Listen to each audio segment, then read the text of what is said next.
All right, so today we are going deep Deep. into Roots of Resilience. Okay.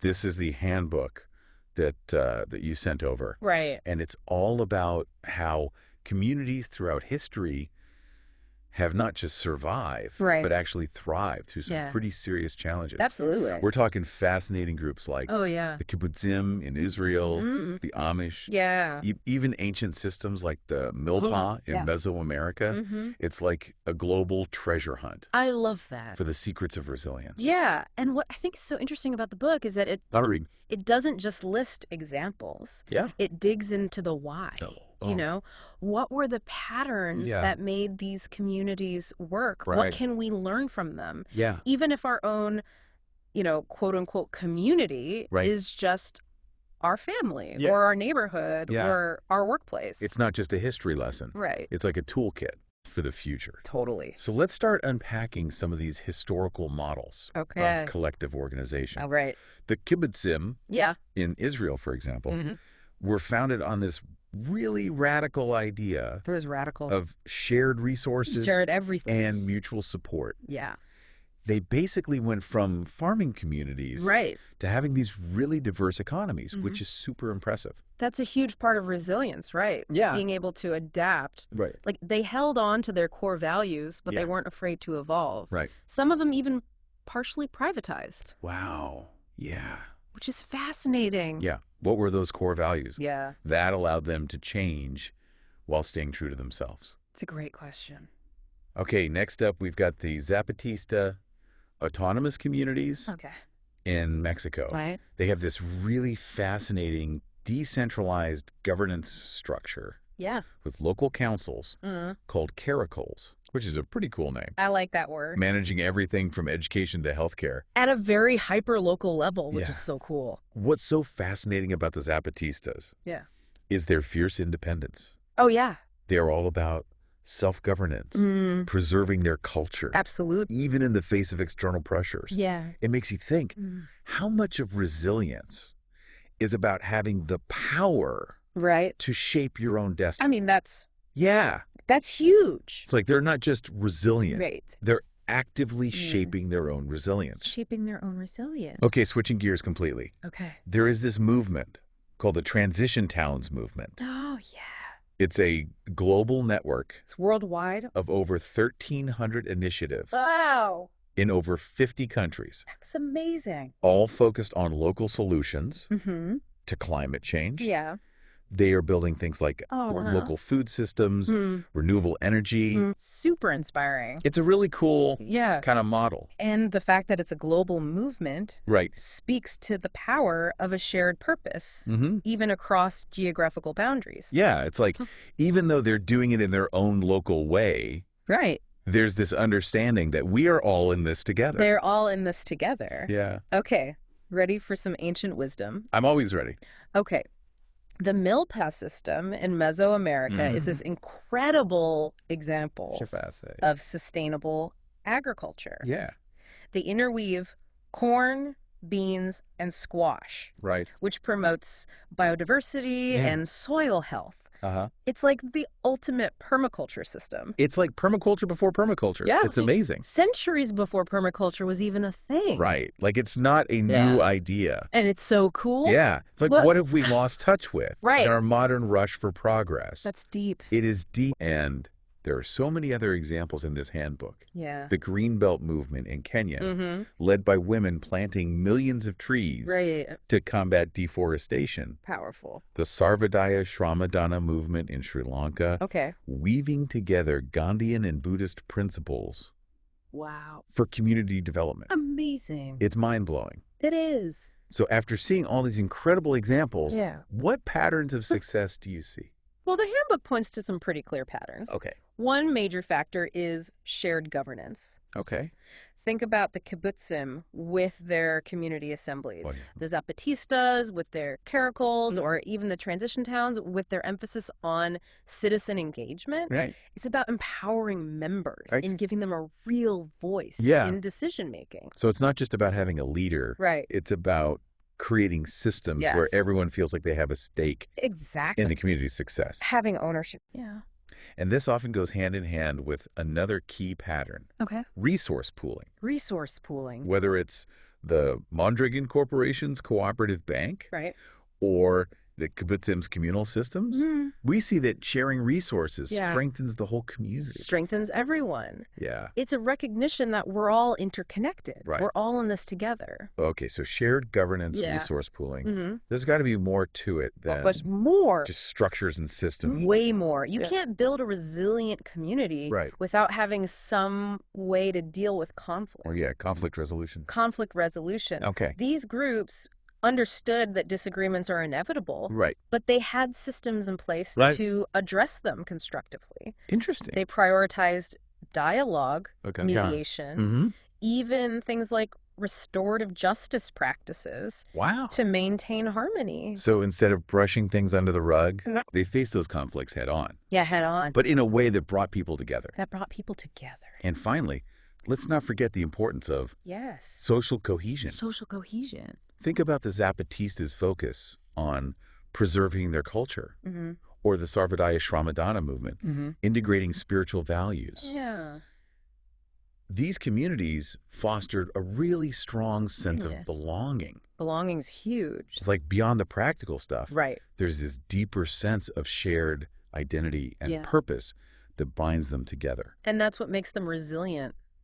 Yeah. Oh, It's so interesting. Yeah. Resilient communities aren't just well organized. Right. They're deeply connected They're deeply connected on a human level. on a human level. This is blowing my mind. You know, So many amazing insights already. it's a good start. But I'm curious, what about you listening in? Yeah. What stands out to you Yeah. from these patterns? Yeah, what resonates Which ones resonate most and why? and why? Take a moment to really think about that. Yeah, really think about it. While you're pondering that, Okay. let's shift gears to the handbook section on key lessons learned. Key lessons learned. This is where the rubber really hits the road. It does. Distilling these historical examples Yeah. into actionable wisdom. That's what we want. Okay, let's dive into those lessons. Okay. What are the big takeaways Yeah. for building resilience Hmm. in our own lives and communities? Well, the first one is adaptability, Okay. something we've already touched on. Right. The world is constantly changing. Yeah, it is. So communities need to be able to adjust, Mhm. to learn from their experiences, and to embrace new approaches when necessary. Like the kibbutzim shifting from agriculture to more diverse economy. Exactly. Or the Uh-huh. transition towns adapting to climate change. Yeah. But adaptability isn't enough on its own. Okay. The handbook also emphasizes the importance of strong cultural values. So like the Zapatistas Zapatistas. fighting to preserve their traditions. Exactly. Those values give them a sense of purpose. They do. Right. They act as a compass, Yeah. guiding decisions, Mhm. even in times of change. And speaking of guidance, Okay. the handbook highlights the need for long-term ecological thinking, Yeah. like the MILPA system, The MILPA system. thinking about the impact of our actions on the environment, Yeah. not just for now, Right. but for generations to come. 7 generations. That makes so much sense. It does. But what about the human element? The human element. Yeah. That brings us to the final lesson. Okay. Inclusive participation. Inclusive participation. Resilient communities value diverse perspectives. Okay. And make sure everyone has a voice. Right. They understand that resilience is a collective effort, Yes. not a solo mission. This has been an incredible journey through history, It has been uncovering the secrets of resilient communities. so many secrets. But we're just getting started. We are just getting started. Stay tuned for part 2, Part 2. where we'll delve into how to put these lessons into practice. Can't wait. All right. See you then. See you then. Welcome back to our deep dive into resilient communities. Yeah. So far, we've been traveling through history, Right. exploring groups like the kibbutzim, Yeah. the Zapatistas, Uh-huh. the transition towns, Right. and the patterns of success that made them tick. Absolutely. But now let's shift gears and get practical. Okay. How can we apply these lessons Right. to our own lives? Yeah. Because what good is all this knowledge Exactly. if we don't actually do anything with it? Yeah. And luckily, the handbook doesn't just leave us hanging. It doesn't. It actually lays out a roadmap It does. for building resilience step by step. Step by step. Okay, I'm all ears. So it introduces something called the Universal Structural Design Process. Okay. It's a framework All right. for creating resilient systems. Whether we're talking about a community garden, Right. a neighborhood association, or even a whole city. Wow. Okay, so first step, Yeah, what's the first step? observation and listening. Okay. The handbook really stresses this. Mhm. Before you try to solve anything, Right. take the time to really understand the context you're working in. Okay. Talk to people, listen to their stories, Mhm. observe what's already working and what's not. So no jumping in No jumping the... with prepackaged solutions. Mhm. It's more about, It's about being a detective, okay, gathering clues before we start building anything. that makes a lot of sense. It does. Okay, so we've done our homework. Okay. We've listened to the community. Yeah. What's next? Then it's time to clarify the shared values Okay. that will guide your efforts. Mm-hmm. Remember how we talked about the importance of strong cultural values? Yeah. Well, the handbook suggests creating a community charter. A community A chart. community charter. That sounds pretty official. It can be as formal or informal as you like. Okay. The point is to articulate Yeah. the community's core values, Yeah. their vision for the future, Mhm. and their commitments to each other. Okay. It's like a constitution I love it. for resilience. So we observe, We observe. we listen, Well, we clarify values, we clarify values. and then we start building right. Okay.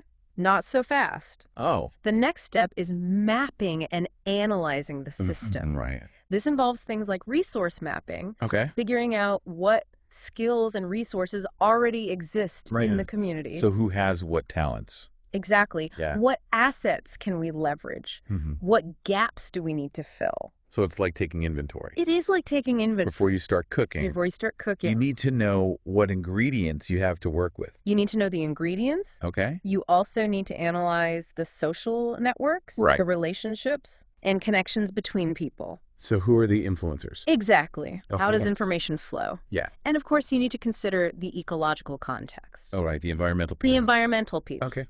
What are the environmental resources and constraints? Mhm. What impact will our actions have on Yeah. the ecosystem? Okay, so we're putting together all the pieces of the puzzle. We are. The human, the social, the environmental. All the pieces. Then what? Then comes the fun part. Okay. Co-designing solutions. Co-designing solutions. This is where the community really takes ownership. Okay. You bring everyone together Mm. to brainstorm ideas, Right. prototype solutions, Right. and create systems that reflect their shared vision. So it's not about experts It's not about experts, dictating what should happen. right? It's about tapping into the collective wisdom Collective wisdom of the community. From the And the community. handbook encourages testing those solutions Yeah. through pilot projects. Pilot projects. Find those quick wins Yeah. that demonstrate progress Right. and build momentum. Ah, the power of quick wins. The power of quick wins. Nothing motivates people like seeing tangible results. Tangible results. Okay. And throughout the entire process, Yeah. it's crucial to evaluate and iterate. Okay. Gather feedback, Mm-hmm. learn from your mistakes, Right. and be willing to adjust course. So resilience isn't about getting everything perfect It's not about perfection.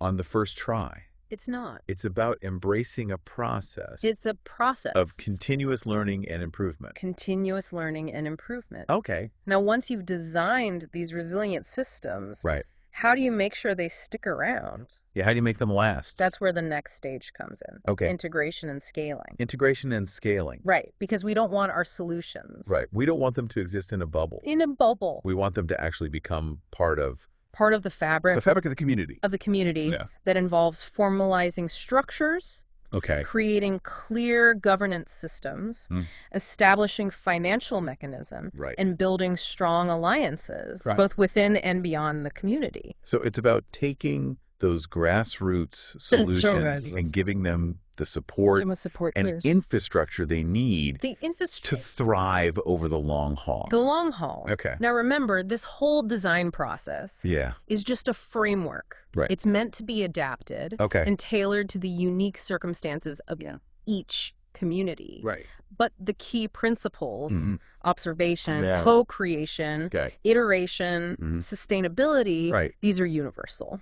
Okay. This is all making sense, but it feels very high level. It is high level. How do we actually put this into practice? That's the question. Where do we start? Well, the handbook gets pretty granular. Okay, it breaks down the process into specific organizational levels. Okay. Starting with something called microcircles. Microcircles. Microcircles. What are those? Think of them as the building blocks of resilient communities. Okay. They're small, self-organized groups, maybe 5 to 15 people that focus on specific needs or interests. Okay, so it could be like a family circle. Could be a family circle, a group of neighbors, people sharing skills or resources, anything really. So it's like taking those big, inspiring ideas about resilience and breaking them down.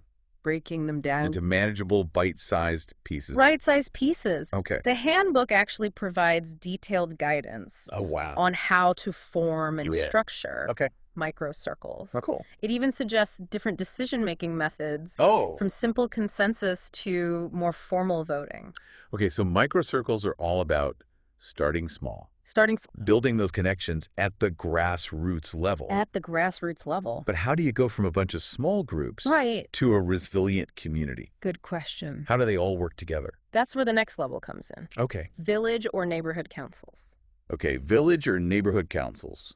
These councils act as a bridge between the microcircles, coordinating efforts, managing communal resources, and addressing issues that affect the whole community. So the councils provide a way to connect the dots. They do. To bring those diverse microcircles together and create a more cohesive whole. A more cohesive whole. Okay. And the handbook suggests different governance structures for these councils, from rotating leadership roles to committees focused on specific areas like infrastructure or conflict resolution. Okay, so we've got microcircles at the grassroots level. Yes. Then village councils coordinating efforts. What's the next step up?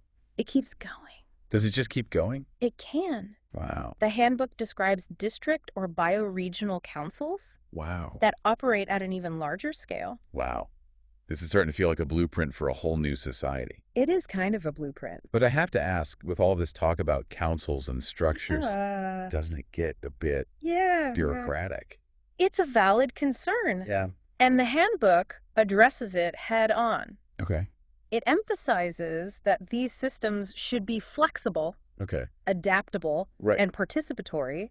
Right, so it's not about top-down control. It's not about top-down control. It's about creating systems. It's about empowering communities. Yeah, that support community agency and self-determination. Exactly. This is so cool. It is cool. We've gone from ancient wisdom to practical blueprints. I know. From microcircles to bioregional governance. It feels like we're building a whole new world. But I have a feeling there's even more to explore. There's more. What else does the handbook have in store for us? You're right. We've only just scratched the surface in part 3. Right. We'll dive into specific tools and strategies for conflict resolution, digital coordination, even launching those quick win pilot projects. Get ready to get really practical. I can't wait. I'm excited. This deep dive has been packed with insights. It has. But now I'm itching to put some of this into action. Me too. See you in part 3. See you in part 3. Welcome back to the final part of our deep dive into resilient communities. We've covered so much ground already, from historical examples to design processes, from microcircles to bioregional councils, but now it's time to get down to brass tacks. What are the actual tools and strategies we can use to bring resilience to life in our own communities? You're right. It's time to roll up our sleeves and get practical. And the good news is the handbook doesn't disappoint. It's full of concrete advice for navigating those everyday challenges that can make or break a community. Things like resolving conflicts, coordinating efforts, and even launching those all-important pilot projects. Okay, let's start with conflict. It's inevitable, right? Even in the best of communities, disagreements are going to pop up. So how can we handle them constructively? What does the handbook recommend? Well, the key is having a clear conflict resolution framework in place before things get heated. It's about outlining a step-by-step process for addressing disputes, from informal mediation to, if needed, more structured approaches like arbitration. So it's like having a game plan, not just winging it when things get tough. Exactly. The handbook even suggests designating specific people as mediators or facilitators. These are folks who are trained in conflict resolution techniques and can help guide the process, kind of like neutral referees. That's a great idea. Having a neutral third party can really help diffuse tension and keep everyone focused on finding a solution that works for everyone, right? Absolutely. And it emphasizes that conflict resolution shouldn't be seen as a negative thing. It's actually an opportunity for growth. It's a chance to understand different perspectives, to improve communication, and ultimately to strengthen the community. Okay, so we've got a plan for dealing with conflict. Yeah. What about staying coordinated? We've been talking about all these different groups from microcircles to regional councils. How do you keep everyone connected and on the same page, especially in today's digital world? Well, the handbook has a whole section on digital tools for coordination.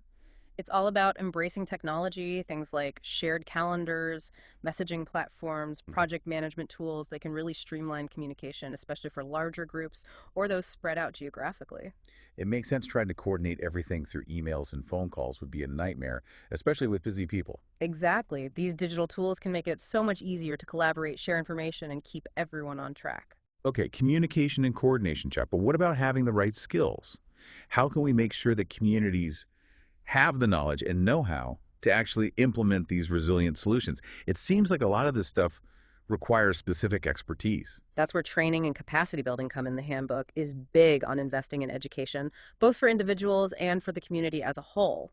Think about skill sharing initiatives, mentorship programs, workshops on things like leadership, conflict resolution, sustainable practices. It's all about empowering people with the knowledge and confidence to take action. So it's about creating a culture of learning where everyone is constantly growing and developing their skills. Precisely, resilience isn't just about structures and systems, it's about having people who are equipped to lead, to collaborate, and to solve problems creatively. This is all great stuff, but I'm wondering, where does a community actually begin? Say they're fired up and ready to put all this into practice. Yeah. What's the first step? The handbook recommends starting with pilot projects. These are small scale initiatives, experiments almost, where you can test out ideas in a low risk way. It's about finding those quick wins we talked about, those early successes that build momentum and demonstrate that change is possible. That makes a lot of sense. It's like dipping your toes in the water before diving into the deep end. Exactly. And the handbook actually provides a step by step guide for launching pilots, everything from identifying those quick wins to assembling a team and communicating progress to the community. Okay, so we pilot our ideas, we learn, we adapt, but how do we know if our efforts are actually making a difference? How do we measure success? That's where monitoring and evaluation come in. It's crucial to track your progress, Mhm. collect data, gather feedback. All of that helps you understand the impact of your actions. But beyond the numbers, the handbook also suggests using storytelling to capture the human side of resilience. Oh, I love that data is important, but Yeah. sometimes it's the personal stories, the real life experiences that really bring things to life and inspire others, right? Absolutely. And those stories can be incredibly powerful for building support, attracting resources, and reminding everyone why this work matters. This has been an incredible deep dive. We've journeyed through history, uncovered patterns of success, and explored practical tools and strategies for building resilience. It feels like we've been given a treasure map to a better future. I agree. What strikes me most about this handbook is its sense of optimism and possibility. It doesn't shy away from the challenges we face, but it offers a vision of a world where communities are empowered to shape their own destinies and create a more resilient future for everyone. This is a beautiful thought to end on. Hmm. So, to everyone listening, I encourage you to check out Roots of Resilience. Explore those historical examples, play around with the tools and strategies, and most importantly, start building those resilient connections in your own communities. The future is ours to create. Thanks for joining us on this deep dive. Until next time, stay curious, stay connected, and stay resilient.